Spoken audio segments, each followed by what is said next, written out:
What up, fam? As you can tell, this video by the title is for CPN. No, I'm going to take that back. This video is for Riah, pardon me. I always mispronounce his name. I sat and watched your newest video, and it takes a lot of fucking guts to spill your guts like we do. You know, and the fact that you were able to come out and say this is the fucking way it is, you know, that took a lot of fucking courage.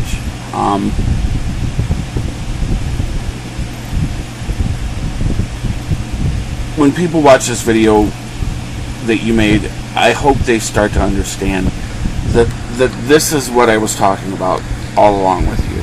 That this is why I defend the whole Child's Play Ninja persona. This is why I defend, you know, Riah Jernigan. This is why when I realized you guys were fucking around with you know, with you and Crazy, this is why I was honored to be involved, because you and me are more alike than anybody across this fucking whole YouTube bullshit can understand. And people look at our videos and the way we talk and think, there's no fucking way. There's no fucking way. But we both...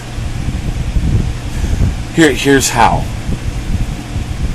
You and I wear a mask for these people that we make these videos for. Not to say we aren't real about who we are, because I believe that, you know, me, you, Crazy, a few other motherfuckers on here are real as shit. You know, we don't bullshit. We don't fucking not say exactly what's on our mind. We don't, you know, we're always about being real. But we also wear a sort of a mask, and it's not a mask of deceit. It's a mask of almost like protecting ourselves from the world. You know, we both talked about our backstory and some really crazy, shitty things that have happened in our life, and we've led some very similar shit. You know, what really struck me and what really got my attention throughout your whole video was when you talked about how you sabotage your own relationships with your paranoia. It's not paranoia. I mean, I guess you could call it that. But from seeing the way you spoke, especially in this video, and seeing some of your posts on Facebook, and you know, catching the subtle little nuances when you're not being Child's Play Ninja, you know, when you're being Riah, you put off subtle little nuances that I don't think a lot of people catch. That, yeah, you might be an asshole, but you have this huge heart that you just want somebody to notice. You know, you don't want to be, and it's just like you said, the whole limelight thing. You know, over 4 years' time, getting so many people's attention and being in that limelight can almost change the way you think and the way you see yourself. It can truly change that.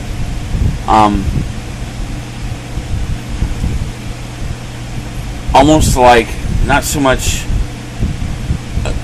an ego of sorts, or like you said, you're not a celebrity, but you that persona that you portray, you know, even though a lot of it is a part of you, there's that part that you don't show anybody. And I'm the same way. You know, that's just like a lot of people have been asking lately. A lot of your fucking videos, Big Irish, are really fucking harsh. What the fuck? You know, you're usually the guy that's the nice guy, that's the sweetheart, that fucking, you know, you try to stay neutral and try to be a part of everything. But the fact is that yeah, that's me. That's who I am. I'm a fixer. I want to fix things.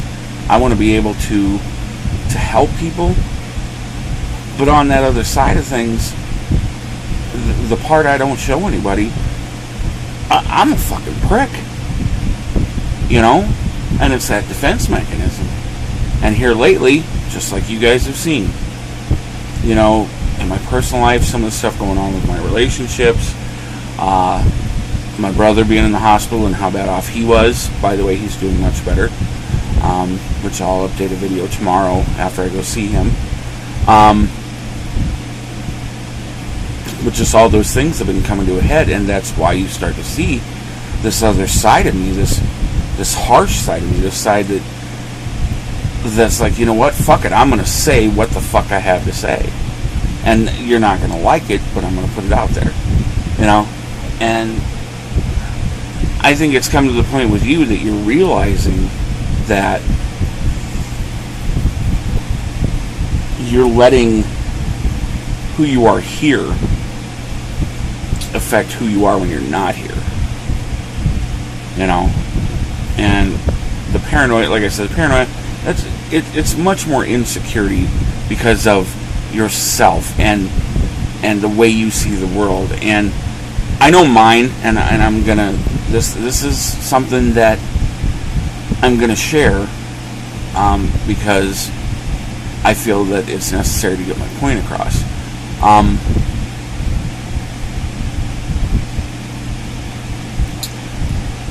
I was privy to my mother unfortunately having an extramarital affair when I was about 14. And you have to understand that when my mom and dad were together, my father met my mother when she was 13 years old, and he instantly fell in love with her. And my mother never knew any other man, you know. And from 13 until they were, I believe she was 32 when this started. Yeah, right around the time I was 12. And things started changing with her. And it was because all this time, and don't get me wrong, my mother still loved my father, adored him. But she never had the opportunity to be. And you know, back in that time period, that was acceptable. You didn't go around and find other people, and you didn't go and have a couple of relationships before you got married. You found who you loved and you married them. And I think that I know personally for me, seeing what happened at that time in my life had a huge effect on me as far as the women in my life.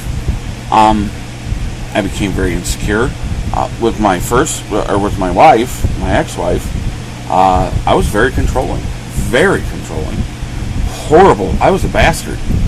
You know, the big Irish you guys see, you know, the Patrick you see now, and the women that have come after my ex-wife, they didn't see that because I changed it, because I knew I had the same type of epiphany about myself that there's these things that are horrible about me and I need to change them.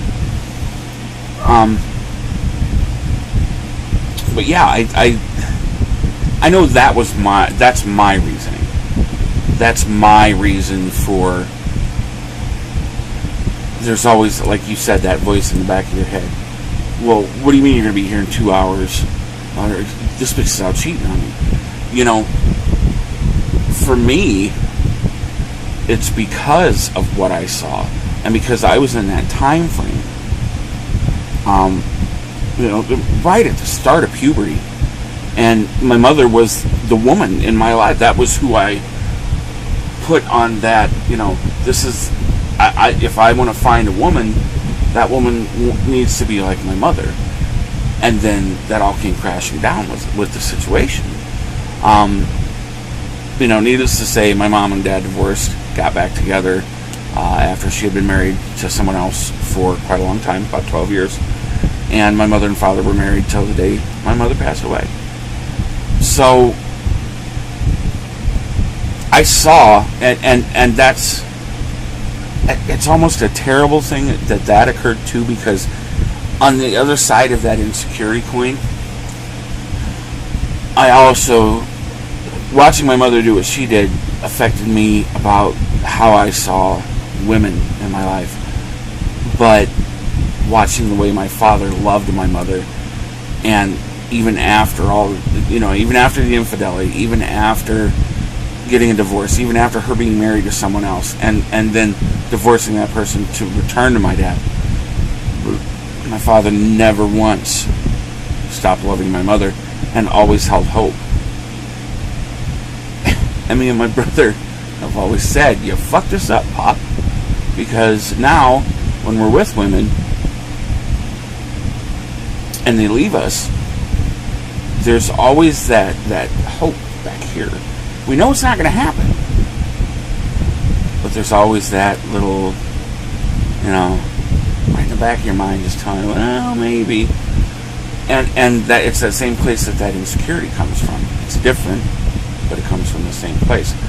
So I really wonder, you think that maybe some of this stuff on YouTube is affecting you. Take a look back and see if things in your life affected you in a manner, especially at a time when you were a young man, really young, like 11, 12, 13 years old. Because the women, the matriarch in your life at that time, whether it be your mother, your grandmother, your aunt, these are the women that you look up to, and you see them and you say, this is the woman. Your mind picks that as the perfect woman for you. And I don't know if it's instinct or what it is, but that's the way it works. So, with all that being said, I know I rambled a little bit and I apologize, but what all the stuff you said on that video, this is the reason, like I said, this is the reason that I've always, when people have said this and said that and talk shit, and I've always said, you know what, no matter how much we might disagree on something, I respect this motherfucker to the core, because no matter what, he's real. And I think you need to realize that yeah, you may be in the limelight, and yeah, some of that limelight might be too over, like you said, it makes you paranoid. All these all these eyes are on you, watching you, seeing what you're going to do next. But the flip side of that coin is that they respect you. So allow it to be a double-edged sword. I don't know. I hope you don't just completely stop doing all this, because I love when a new CPN video pops up, just like everybody else. I'm just as much a mark for your videos as everybody else is. So I hope you stick around. I really do. Because I'd miss your rants and shit. But I'd also miss your wisdom and your realness and your ability to say, this is exactly how it is. And like it or not, it's my opinion and it's mine. I don't have to defend anybody. It's me, it's who I am, and it's what I have to say. So, I don't know. Great vlog. I really enjoyed sitting and listening to it. It gave me even more insight to who you were, which I kind of caught on to that in the first place. I'm very empathic. But yeah, I just don't go away completely, man. That's all I ask. And that's all I have to say. Peace. Much family love.